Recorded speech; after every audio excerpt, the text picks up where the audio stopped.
Welcome back to my channel. In this video, we're talking about how clarifying your values can help you negotiate more effectively. This is video 5 in a 6-video series. Now, if you want to watch all the videos in the series, head to my channel and click on the Art of Negotiation playlist. So now I want to talk about those outcomes, the values that we hold deeply in our hearts, the reasons why we even negotiate in the first place. There are two different kinds of values that you will probably hold as a woman. You're going to hold some personal values, things that are really important to you for your own health and safety and well-being. And then you're going to hold community values. So the belief that your role is to contribute to society, or that your role as a parent or a spouse or a sister or a daughter is an important part of your identity.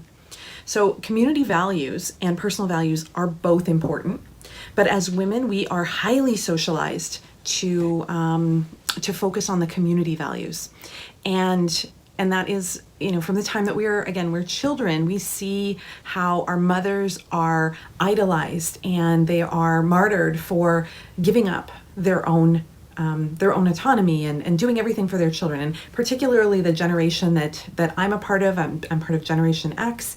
Mothers within my generation were known as the helicopter parents, and our focus in our lives is making sure that our children have everything that maybe we didn't, right? And whether you have children or not, you really are encouraged to be selfless. The best thing, the best possible compliment that a person can give you is that you're selfless. And that always it gives me pause. If you haven't read the book by Glennon Doyle called Untamed, I would highly recommend it. But in it, she goes through this really dismantling of the concept of selflessness and the idea that the best thing that a woman can be is selfless. Look at the word selfless. So that self doesn't matter. That the best thing that you can be is somebody who doesn't have self. As women, this is really problematic because the message that we get is effectively be selfless because you don't want to be selfish. Let me say that again. Be selfless because you don't want to be selfish. When did life become a binary? When did a condition like selfishness, selflessness, self-respect not be identified on a spectrum? So I'm putting forward the idea that, in fact, self-respect is what is in the middle. And it's not that we need to be selfish or selfless, that those are two extremes that are not healthy for anybody.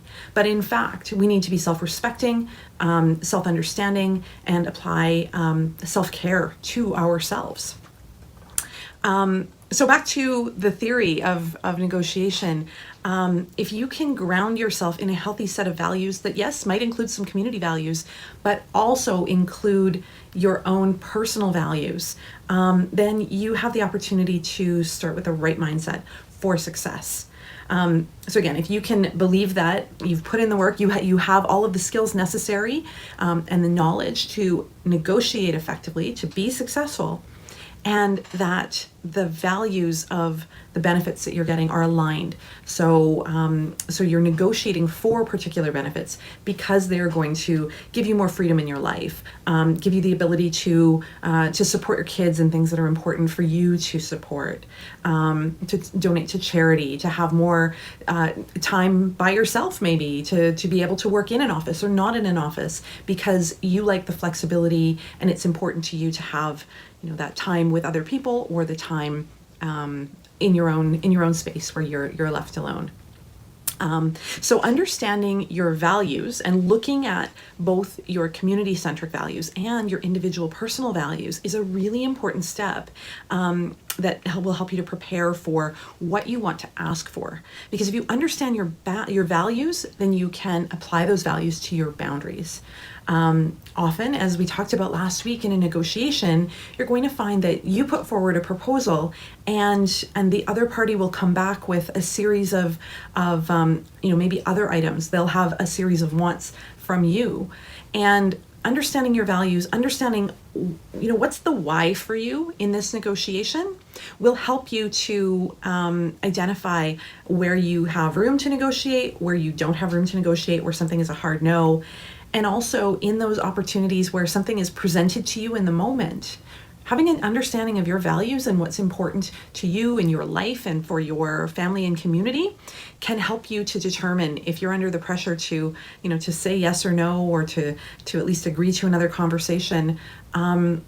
That understanding of your values can really help you to make those decisions in a faster way, or at least understand if something is an absolutely no, or this might have some potential because it aligns with my values. Thanks for watching. If you want more videos on negotiation like this, then make sure you like this video and subscribe to my channel. Also, while you're here, leave me a comment. Tell me if this was helpful or how you plan on implementing what you learned. And if you want to support my work while you level up your negotiation skills, then head to the link below where you can purchase my negotiation guide. In the meantime, I want to thank you for watching. I will see you here next time.